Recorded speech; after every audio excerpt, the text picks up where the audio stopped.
هل لك سر عند الله بينك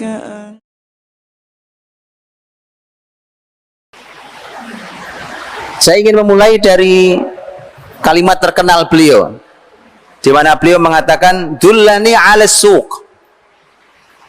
Tunjukkan pada saya di mana pasar.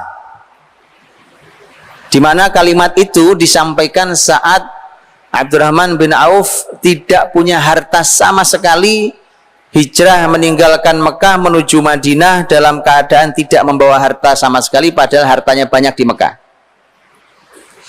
Maka ditampung oleh saudaranya yang baru dikenalnya, yaitu Sa'ad bin Rabi, sahabat kaya Madinah radhiyallahu anhu, dan kisahnya antum semua tahu. Sa'ad bin Rabi siap berbagi rumah, berbagi kebun, berbagi istri.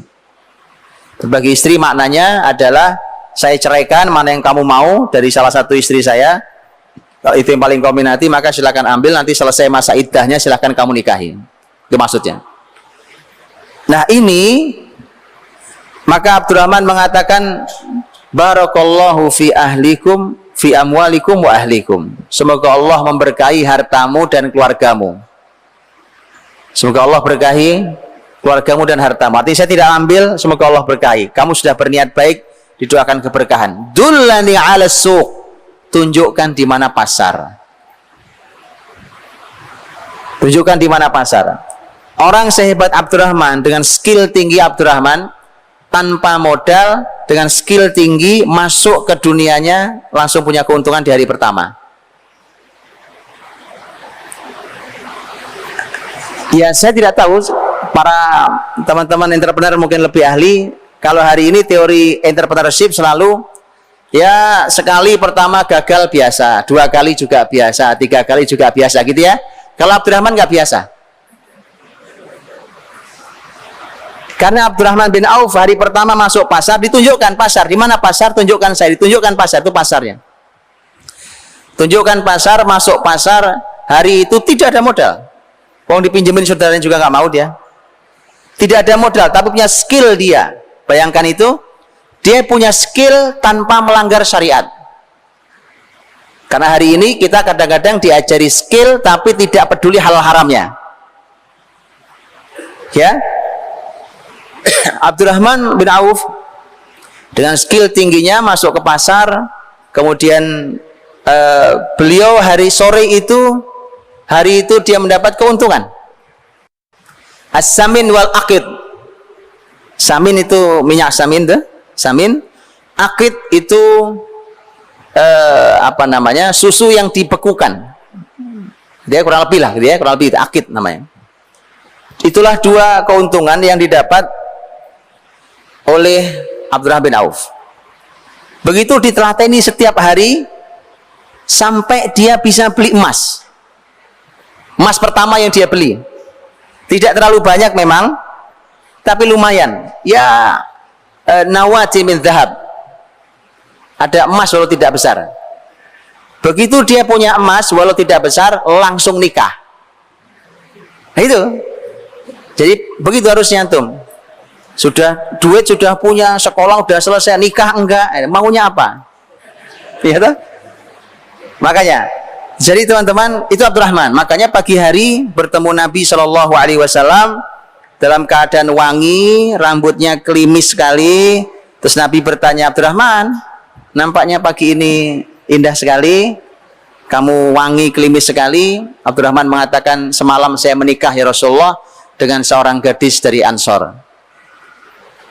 Ala wazni nawatin min dhahab, maharnya emas. Nah, tadi emas tadi itu yang dia beli nggak seberapa banyak, tapi dia sudah bisa beli emas. Kemudian Nabi Shallallahu Alaihi Wasallam mengatakan, aulim walau bisyah. Kalau gitu kata Nabi, buatkan walimahnya walau hanya dengan seekor kambing. Nah, Abdurrahman saat itu belum punya banyak uang, nggak apa-apa Abdurrahman, walau seekor kambing buat walimahnya. Ayo potong kambingnya, kita makan bersama. Aulim walau bisyah. Nah, dullani 'alas suq itu ada banyak semangat yang harus jadi memang skill tinggi, dan dia sangat berani karena dia percaya betul dengan skillnya. Saya hanya perlu di mana lokasinya. Ini dunia saya akan masuk ke sana.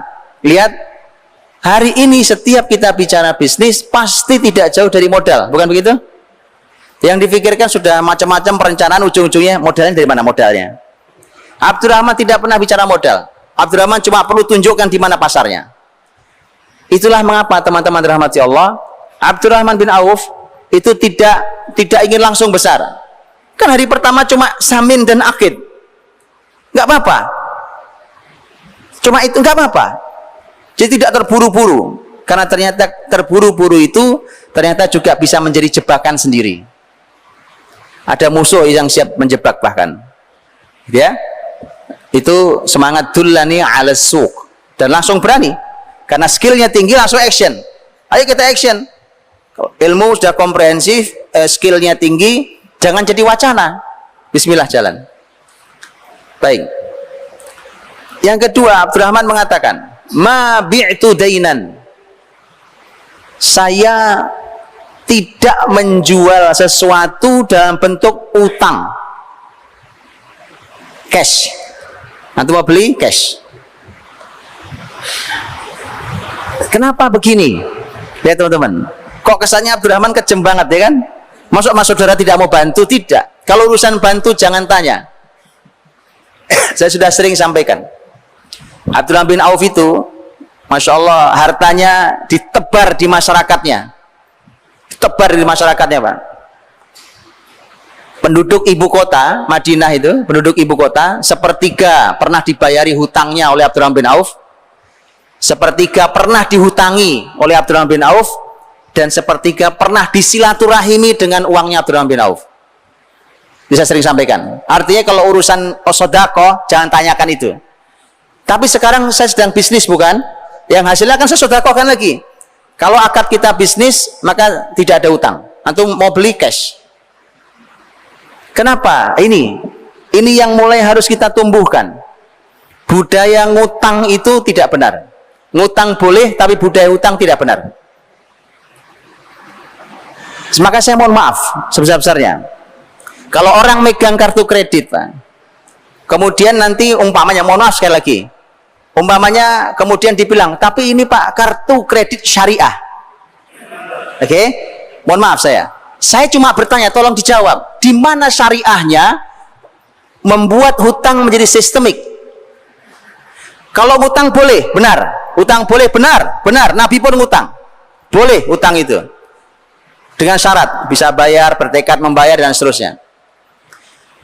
Tetapi dengan kartu, kita pegang kartu kredit, maka hutang menjadi sistemik.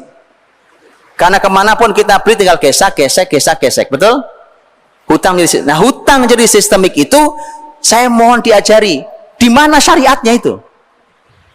Di mana syariatnya menjadikan hutang sebagai sistem? Rasul Shallallahu Alaihi Wasallam ketika bicara tentang jual beli, Nabi mengatakan yadan biyadin, ha biha. Artinya tangan ketemu tangan. Yadan biyadin, artinya cash.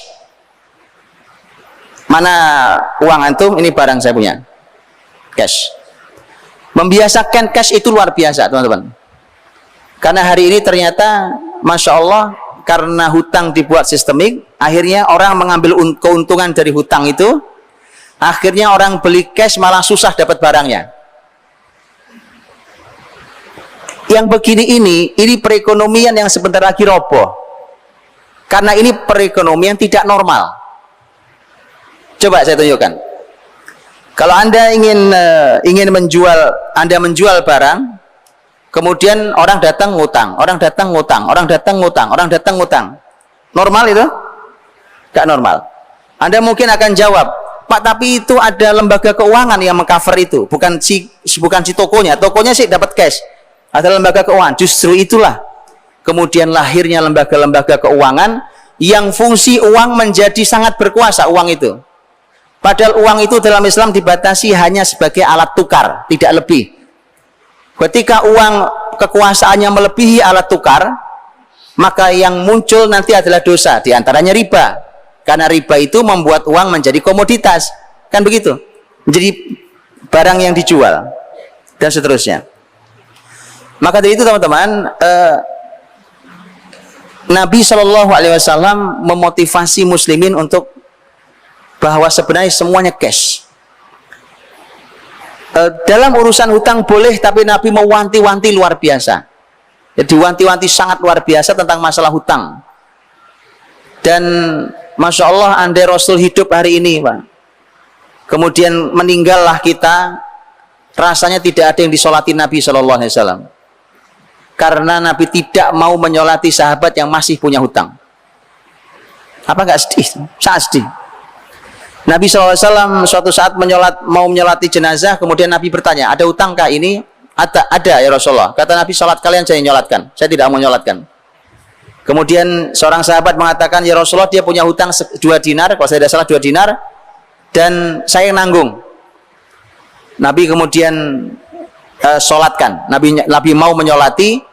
Esok harinya sahabat yang menanggung laporan, ya Rasulullah, utangnya sudah saya bayar. Nabi mengatakan, al-an baru dajil tuh, sekarang sudah dingin kulitnya. Paham maksudnya? Utang tuh bikin panas, teman-teman. Itu istilah Nabi, orang meninggal panas kulitnya gara-gara utang. Begitu kau sudah bayar, sudah dingin kulitnya sudah. Sampai begitu ya. Saking bahwa dalam Islam itu didorong untuk cash segala sesuatu. Saya ingat betul. Dulu waktu saya ngaji, salah satu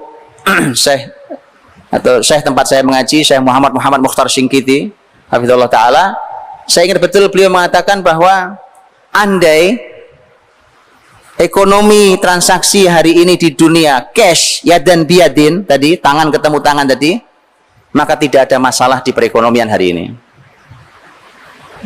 Karena hari ini sebab utang jadi tambah ruwet.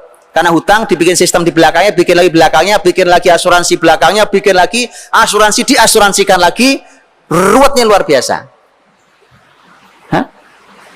Kata Abdurrahman, ma bi'tu dainan. Saya kalau jualan nggak ngutang. Ini juga bukti, teman-teman rahmati Allah Subhanahu wa taala. Kita belum bisa bertransaksi seperti sahabat. Sahabat itu kalau waktunya sedekah nggak pakai hitungan, betul tadi? Ratusan miliar dia sedekahkan. Ya, Utsman tadi 440 miliar rupiah sedekahnya. Kalau sedekah jangan tanya. Tapi kalau urusan jual beli. Walau hanya 1 dirham kasih ke saya. Ini uang saya 1 dirham. Apa arti 1 dirham dibandingkan uang sebanyak itu? Kan nggak ada artinya. Itu artinya para sahabat memilah betul. Kita lagi ngapain nih? Lagi bisnis atau lagi sedekah? Dua-duanya konsep dalam Islam. Hari ini kita campur aduk. Gara-gara kita tidak ngerti ilmu yang komprehensif. Umpamanya dengan semangat hari ini, dengan semangat kita hari ini, ayo teman-teman kita membuat produk muslim. Umpamanya ya, membuat sampo, sabun mandi muslim, diedarkan, ini produk muslim. Orang membeli dibandingkan dengan harga yang ada di toko yang sudah biasa dari perusahaan lain, dilihat, lah ini mahal Pak produk muslim. Penjualnya mengatakan, kamu itu niat sedekah kenapa sih? Tanyakan pada yang jual, Mas, Anda lagi jualan atau pengen disedekahi? Paham maksud saya? Abdurrahman bicara tentang masalah bisnis, saya bisnis, utang tidak ada utang. Kalau urusan mau bantuan, saya kasih sedekahnya, bukan utang. Saya kasih sedekahnya. Bisa dipahami? Dibedakan hal itu. Terus bagaimana Pak? Itu pikirkan itu. Itu kenapa tolong diilmui. Semangat tidak cukup, tolong diilmui. Kemudian Abdurrahman mengatakan, walastaqlaitu ribhan. Ini yang tadi saya bilang. Persis juga kalimat lain, walam urid an arbah katsiran. Kalau yang walastaqlaitu ribhan artinya saya tidak pernah menganggap sedikit keuntungan itu. Berapapun keuntungan tidak pernah saya anggap sedikit. Berapapun sedikitnya saya anggap itu untung. Bukan untungnya sedikit, tetapi sedikit apapun ini untung. Paham ya? Dan walam urid an arbah katsiran, saya tidak ingin untung banyak. Itu konsep Abdurrahman, Pak. Kurang lebih sama dengan kalimat Utsman radhiyallahu anhu. Ternyata itu konsep sahabat. Mengapa? Walaupun boleh. Tapi dalam Islam, teman-teman, itulah mengapa saya sering katakan naiklah naiklah dari pembahasan naiklah dari pembahasan fikih muamalah halal haram kepada pembahasan yang lebih tinggi. Ada dua jenjang begini. Ini halal haram, ini mulia. Ini sudah halal, baik, silahkan diambil, boleh antum ambil. Tapi ini mulia.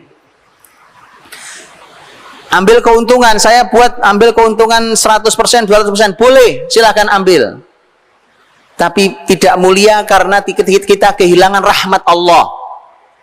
Karena Allah merahmati siapapun yang lapang saat menjual, lapang saat membeli. Bisa dipahami ya? Jadi artinya, makanya kalau belajar tentang seperti ini, cuma belajar tentang tips, triknya, dan tidak tahu pondasi dasar sahabat dulu ahli Quran, mendarah daging Quran dalam dirinya, kalau disampaikan Nabi ampunan, rahmat, itu mereka kejar habis-habisan, gitu ya. Nah kalau tidak seperti itu, maka hasilnya tidak akan baik, Pak. Kita belajar seperti ini. Baik, saya tidak mengharapkan untung yang banyak, Utsman. Walam ashtari ma'iban. Kalau tadi Utsman mengatakan saya tidak membeli barang yang tua, kalau Abdurrahman mengatakan saya tidak membeli barang yang cacat. Jadi saya nggak jualan barang cacat. Boleh orang jual barang cacat, tapi dijelaskan atau ditunjukkan kepada pembelinya, sebagaimana pembahasan dalam fikih Raddul Mabi' bil Aib. Jadi mengembalikan barang dagangan karena cacat. Ada ilmu fikih sendiri, ya. Tapi artinya bahwa kata Abdurrahman, saya tidak membeli barang yang cacat. Kemudian terakhir Abdurrahman mengatakan wallahu yubarik liman yasha, dan Allah memberkahi pada siapa yang dikehendaki.